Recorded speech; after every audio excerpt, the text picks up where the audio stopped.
Artemis 1 is the first stage of a series of missions designed to send people to the Moon as part of the Artemis program.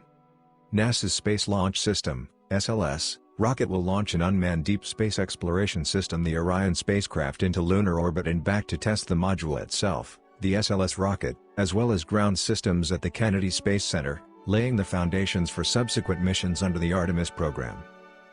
Artemis 1 was supposed to be launched at the end of August, and the first launch window was scheduled for August 29. The backup launch windows are set for September 2nd and 5th. Back to the Moon. 2022 marks half a century since Apollo 17 astronaut Eugene Cernan left his last footprints on the Moon in 1972, and a lot has changed since then.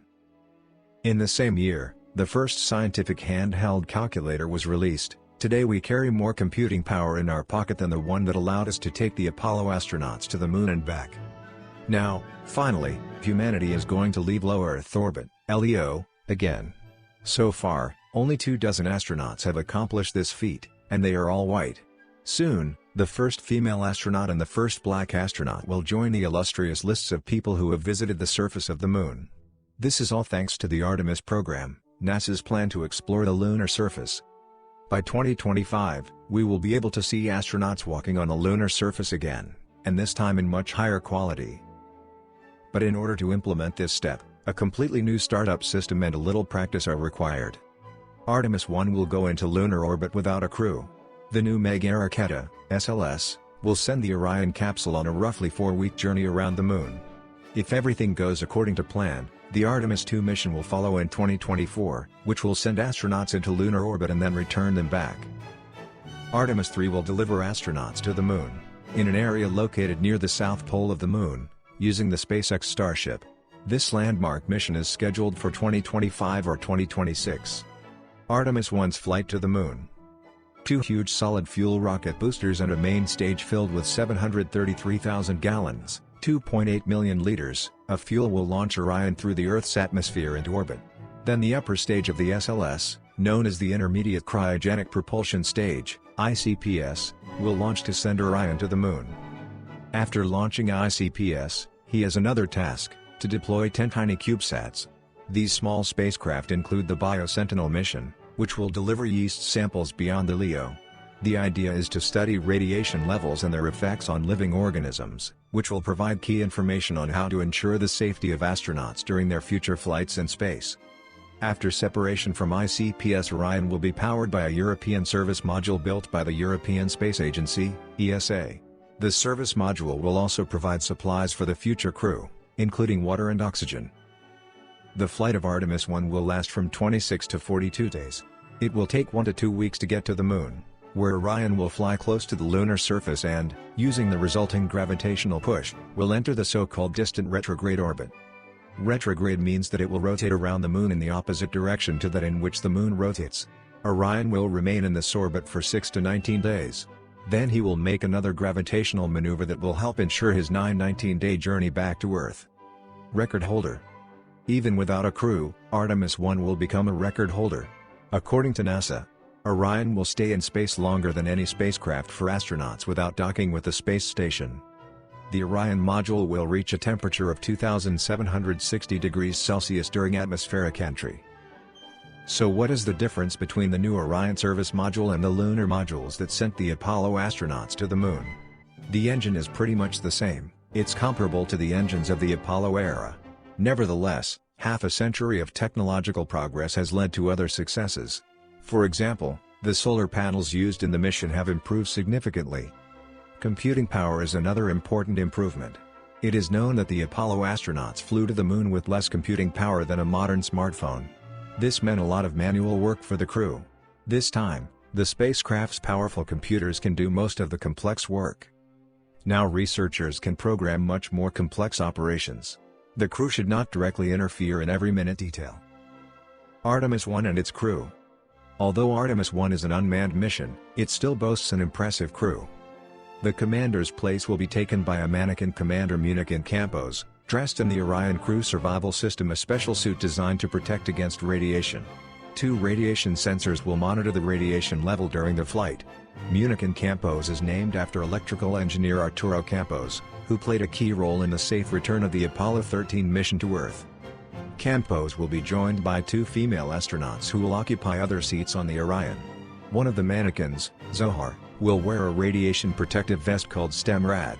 The other, Helga, will be left unprotected. The dummies will be strapped in, but weightlessness also needs testing. Therefore, NASA will launch a weightlessness indicator in the form of a plush Snoopy toy dressed in NASA's iconic orange jumpsuit. The comic book character has long been associated with the exploration of the Moon. The crew of Apollo 10 nicknamed their lunar module Snoopy. Also, everyone's favorite sheep Sean joins the crew of Artemis 1. A smart Shropshire lamb in the form of a plush doll will fly aboard the Orion spacecraft to the Moon thanks to the European Space Agency, ESA, which built an energy supply service module for the mission. In addition, the Artemis 1 team will include 4 LEGO minifigures: Kate, Kyle, Julia, and Sebastian.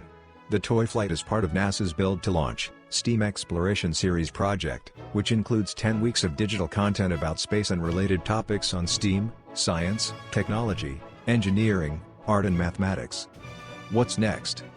After Artemis 1, if everything goes according to plan, the next Artemis 2 mission will launch and deliver astronauts to lunar orbit and back in 2024. Then, in 2025 or 2026, Artemis 3 will deliver astronauts to the Moon. After all, the space between the Earth and the Moon could be filled with spaceships carrying goods and astronauts back and forth. Jeff Bezos, the founder of Amazon and the space company Blue Origin, suggested that the Moon could become a place to host our heavy industry. This would free up living space on Earth and move our polluting infrastructure to a place where this atmosphere simply does not exist. Experts say the Moon is also an ideal springboard for deeper exploration of the solar system. The size and scale of the SLS shows how hard we have to work to break out of the gravitational grip of the Earth. It is much easier to escape from the gravity of the Moon, which is 6 times weaker than ours. There is also a huge amount of water on the Moon, which means an abundant supply of oxygen. Researchers have calculated that there is enough oxygen in the upper layer of the Moon alone that it will be enough for 8 billion people to breathe for 100,000 years. Liquid oxygen is also rocket fuel, so mining on the Moon could lead to the creation of extraterrestrial refueling stations where flying spaceships can refuel their tanks. That's why the Artemis Base Camp will be at the south pole of the Moon. We already know that there is a lot of water there. Lunar Flashlight, one of the small spacecraft that went with Artemis 1, will orbit the Moon and direct its infrared lasers into permanently shaded craters near the lunar poles to further reveal the amount and availability of water ice there. Sunlight at the Moon's south pole is also favorable. It shines about 90% of the time compared to 2 weeks of daylight followed by 2 weeks of darkness on the rest of the Moon. This is good news for a solar-powered lunar outpost. The combination of these 2 factors, water and sunlight, can lead to the fact that rocket ships will regularly refuel near the Artemis Base Camp and go to more distant objects, such as Mars and the asteroid belt. The former head of NASA, Jim Bridenstine, certainly considers the exploration of the Moon a key step towards becoming an interplanetary species. He said that humanity needs to spend several years in orbit and on the surface of the Moon to build the confidence to work to carry out long-term work and support life beyond Earth before we can embark on the first multi-year human mission to Mars. It's all part of getting back to where we came from. The iron in your blood and the calcium in your bones were forged inside the stars that spread these elements throughout the universe after they died. Eventually, these atoms ended up inside intelligent beings who dreamed of traveling between the stars and built cathedral-sized spaceships to go there. The launch of the Artemis 1 mission this year may be only a small but important step towards the conquest of the solar system.